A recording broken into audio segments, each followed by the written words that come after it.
Hi everybody, welcome back if you've been to my channel before. If you haven't, welcome. My name is Catherine, I'm a tarot card reader, and today I'm going to give you a little bit of an introduction into the anatomy of a tarot deck. I'm working with two cameras today, so occasionally I will go like this and go like this, and it will change the camera so that you can see what is on my desk.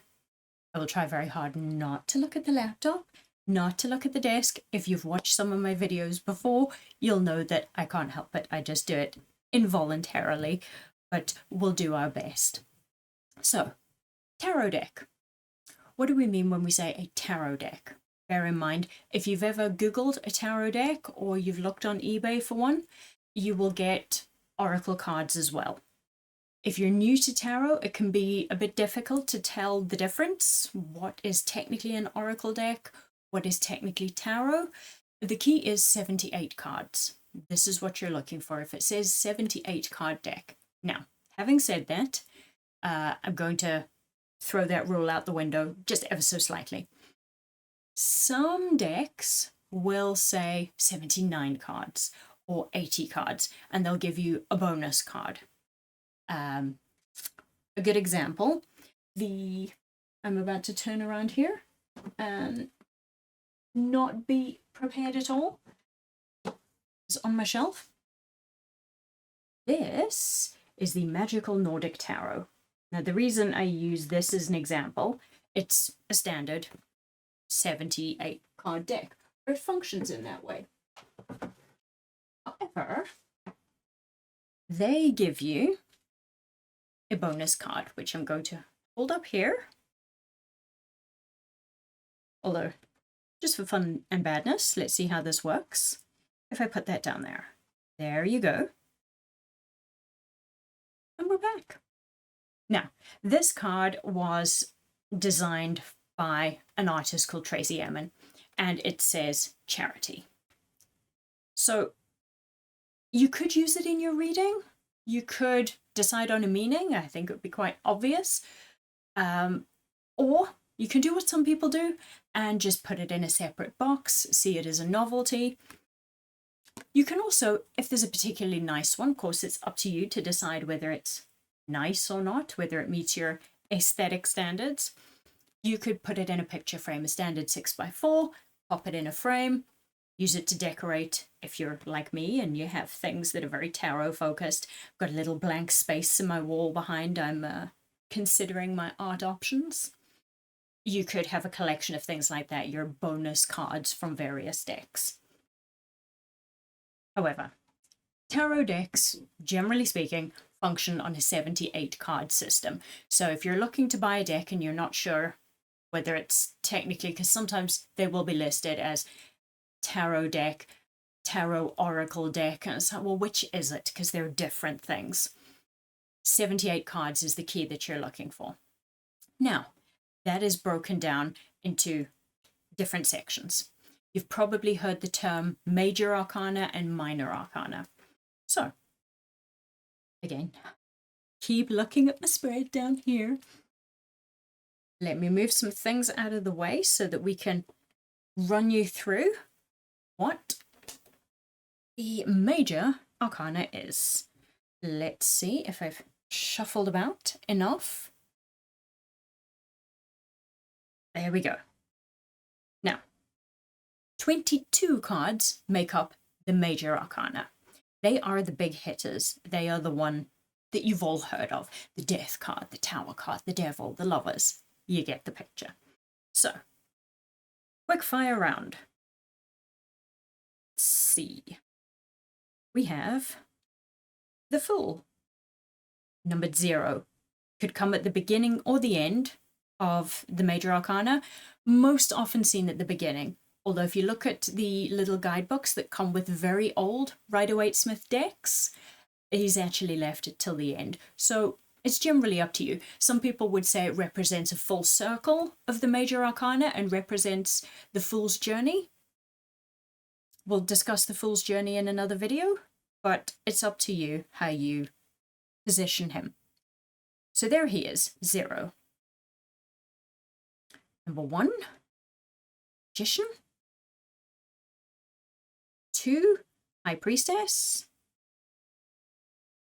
Number 3 is the Empress. Number 4, her counterpart, the Emperor. 5, the Hierophant. 6, the Lovers.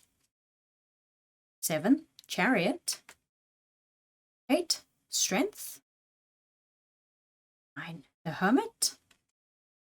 10, Wheel of Fortune. I did say this was going to be quick fire, didn't I? 11, Justice. 12, the Hanged Man. 13, Death. 14, Temperance. 15, Devil. 16, Tower. 17, Star. 18, Moon. 19, the Sun. 20, Judgment. 21, the World. Bringing us back to the full head of the deck. So there you go, quick fire round. Those are your 22 major arcana. I did mention there's something called the Fool's Journey, and they are laid out in an order, and it talks about growth in our journey through life, whether it be relationships, career, self-development, spirituality, and the various things that we have to gain experience of before we mature. And again, the Fool comes at the beginning and the end, because we very rarely go through one of those cycles in life. Often we have to learn lessons over and over again, and it is circular. It's also a bit of a spiral because we keep going and never ending. Now, one thing that I'm going to be a bit controversial is I don't use the numbers. Say the Fool is 0, the Magician is 1, High Priestess 2. You see the Roman numerals at the top. Some decks it's just 1, 2, 3. Other decks don't number them at all. Some people really love the numbers, and they like where everything slots in. They like the Fool's Journey, and everything needs to be in a particular place. Some people also use numerology and tie in the number of the card to some aspect of the interpretation.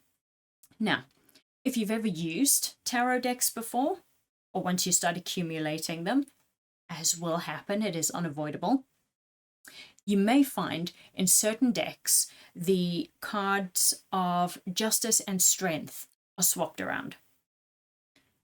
For those of us that don't really use the number and don't really use the idea of the Fool's Journey strictly in readings, it doesn't matter. I'm never fussed if Justice shows up before Strength or Strength shows up before Justice. Doesn't bother me. But there are some people who get fussy about it. Occasionally you'll find a deck that is very aware of this. And one such deck is the Buckland Romani Tarot. It is based on the Rider-Waite-Smith, as so many decks are, but swap over again. As you can see here, you have 2 identical cards. It is the Strength card, but as you can see, the numbers are different. Again, I don't know how well it shows up under this camera, how much autofocusing I'm going to get here. But you can see there versus there. Let's see what we can get away with. So there you can see Strength is 8. And here,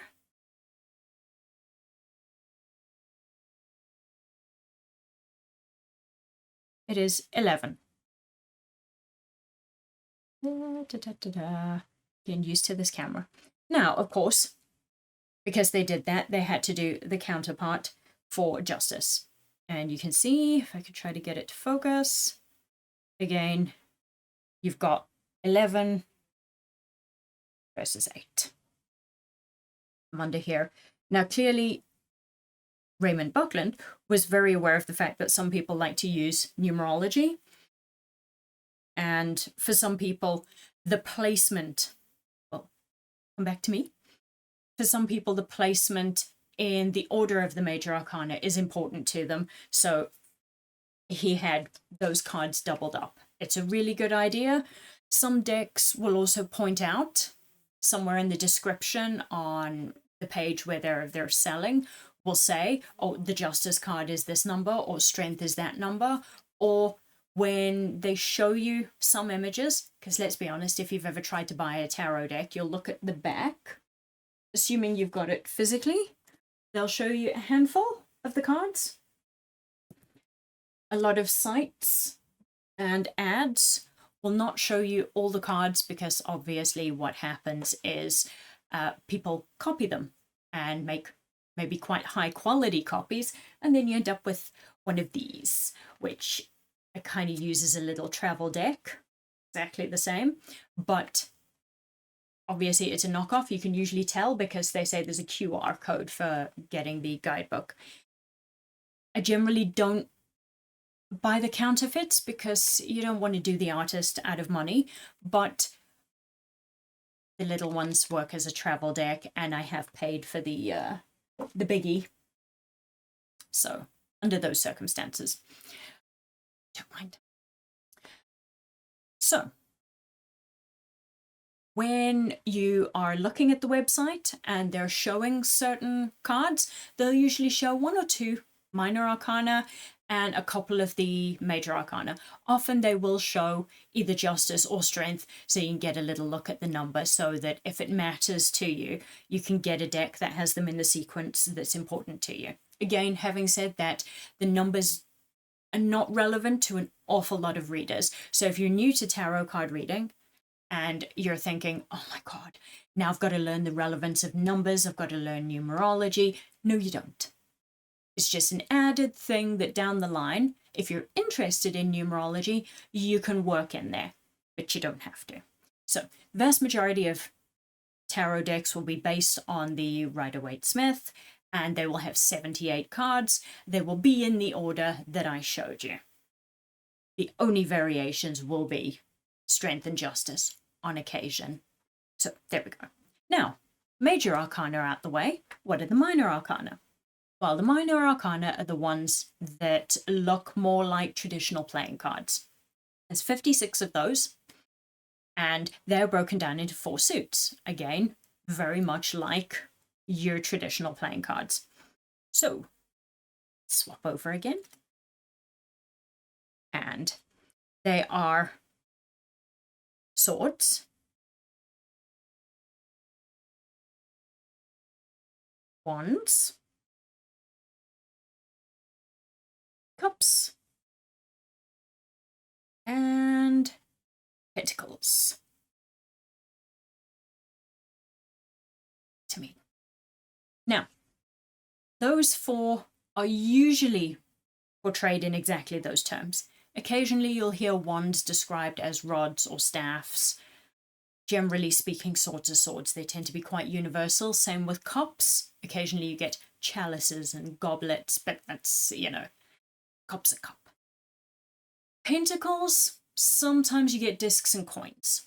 But generally speaking, you'll know exactly what suit they represent, even if they vary the name slightly. So, what we have here is just like a standard deck of playing cards. They have the one represented by an ace. So as you could see when I showed you like this, Ace of Swords, it's 1.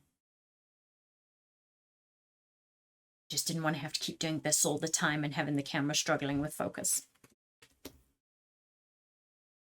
After the 1, okay, the 2,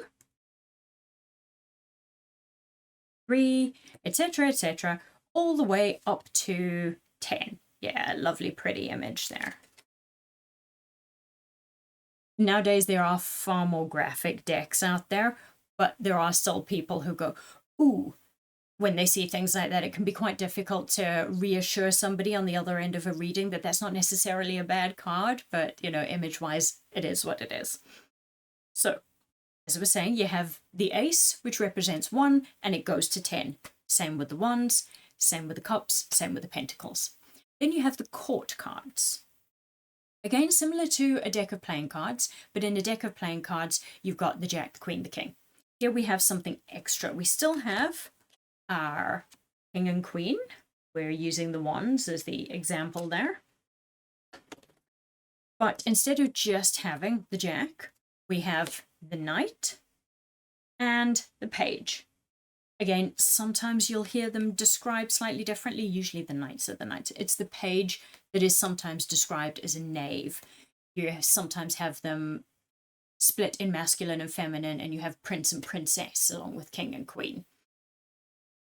There are some schools of reading that would say that the Page or the Knave represents childhood and youth, with the Knight representing adolescence, and then your King and your Queen representing your typical masculine, feminine archetypes. It's a fairly reasonable way to go when it comes to reading. That is the same across all 4 suits. I do have a video up that's a quick introduction to the suits. I will also be putting videos up that are introductions to the numbers. So we'll look at the 2s and we'll do a little guide on, well, how is the 2 of Swords different from a 2 of Wands? Do they have something in common that will help you remember these things? So if you're looking to learn how to read tarot, that could be very useful to you. So feel free to hit subscribe and you'll get notified when those videos go up. Little plug for my channel there. Sorry, can't help it. So that is the anatomy of a tarot deck. Quick refresh. 22 cards, major arcana, the big hitters. Those are the ones people always talk about. Death, the Lovers, the Magician, High Priestess. Then you've got your 56. Sometimes they're referred to as pip cards. Now, this does cause some confusion sometimes. They are technically pip cards. But sometimes when people talk about tarot decks and they say pip cards, what they actually mean is that these guys, 2, 3, 4, 5, that they don't have pictures on, they don't have artistic images. They look like playing cards. If it's an 8 of Swords, it will just have 8 swords. So even though these technically are pip cards, you've got your major, you've got your court cards, and you've got pip cards. Clarify if you're having a conversation with somebody and they talk about pip cards, clarify whether they're just talking about the ace to 10 in general, or whether they mean there is no artistic drawings or representation on the cards. Because some people really dislike that. They love these pictures. They love going through these and going, well, this represents something specific, and I can look at the imagery for this and decide that it can be interpreted in a particular way, or there you go. Some people really like an artistic representation. Other people feel that actually the artistic representations represent a particular interpretation, a particular meaning. And if your intuition steers you away from that meaning, then the picture becomes a little bit irrelevant and deceitful. Let's see if I can find an example. There we go. You see? 6 of Swords, boat. Now what you will find is lots of decks that are based on Rider-Waite-Smith, which the vast majority of them are, will change the imagery with the style. So if it's a very gothic deck, then the images will be dark and gothic. There'll be lots of crows. And for example, I have a deck here. I received this for Mother's Day from my daughter. The Murder of Crows Tarot. And everything is crow themed. It's very dark. It's very gothic. But the theme of the card is kept. So the 6 of Swords in that deck features a boat. It looks very Viking. There's a crow's face on the front. It's very gothic and dark, but it still has boat. Now, the reason that a lot of 6 of Swords cards have boats on them is that it's often to do with travel and coming home, getting to a safe port, coming out of a stormy time. But if you have a different take on the 6 of Swords, it has come to mean something different, even slightly different, you may not appreciate that constant visual. You may not appreciate the constant reference to travel or movement or travel on water or stormy seas if it doesn't speak to you in that way. So having pip cards that are true pip cards with no illustrations on it and just 6 swords, and that's how you know it's the 6 of swords. For some people, they find that that allows them to read far more intuitively, and they actually prefer those sorts of cards. So this kind of card with lots of imagery on is great for learning, and it's great for figuring out your interpretation of the cards and really finding your feet, finding the balance between traditional interpretation, your intuitive interpretation, whether you're using numbers, colors, general feeling, whatever your vibe is, whatever you're using. When you find that balance, you may find that the imagery is lovely and it really connects with you. You may find it just gets in the way, and you may then want to experiment with a deck that doesn't have quite so much illustration in the minor arcana. The most commonly used deck that has those pip cards is the Tarot de Marseille, and they have lovely major arcana, beautifully drawn, simple color palette, and then the pip cards are true pip cards. No illustrations, just swords, just wands, just pentacles. And if you're a very intuitive reader, that may suit you better. Start with a Rider-Waite deck, see how you get on with it, build from there. You will inevitably have more than one deck, and you will find one that feels like the right vibe for you. Experiment, see what you think, but the vast majority of Rider-Waite Smith decks and ones based on that will be like this, your 78 cards. Again, a quick note, some decks will incorporate, change camera, blank cards, like this one, what they will call blank cards. There you go, you can see the masculine aspect, man and his horse, feminine aspect, lovely dancer, flowy skirt, and then there's even something like that. Again, you can keep that just as, back to me, just as the, I've got a little box that I keep the novelty ones in. Some people like to incorporate them into their readings and have it as just an intuitive, almost like placeholder. Some like to give it a particular meaning and then add it into the deck to be shuffled along in case you're curious. And the style didn't give it away. They come from the Buckland Romani deck. Other people use them as signifiers. There will be another quick video on what signifiers are and whether or not you should use them and how you pick them. They are generally a card that either you or the person asking the question choose to represent that person. Some people pick them randomly out of the deck. We won't go into that too much this time. As I say, there'll be a video coming your way. But those particular cards, as I say, because they are nicely masculine and feminine, some people use those to signify your client. So there we go. Anatomy of a tarot deck. If you enjoyed the video, feel free to give it a like. If you'd like to see more videos, there are some videos there or here on the side. And feel free to hit subscribe. That would be awesome. And that way you'll be notified of other videos coming your way. Thanks. Bye.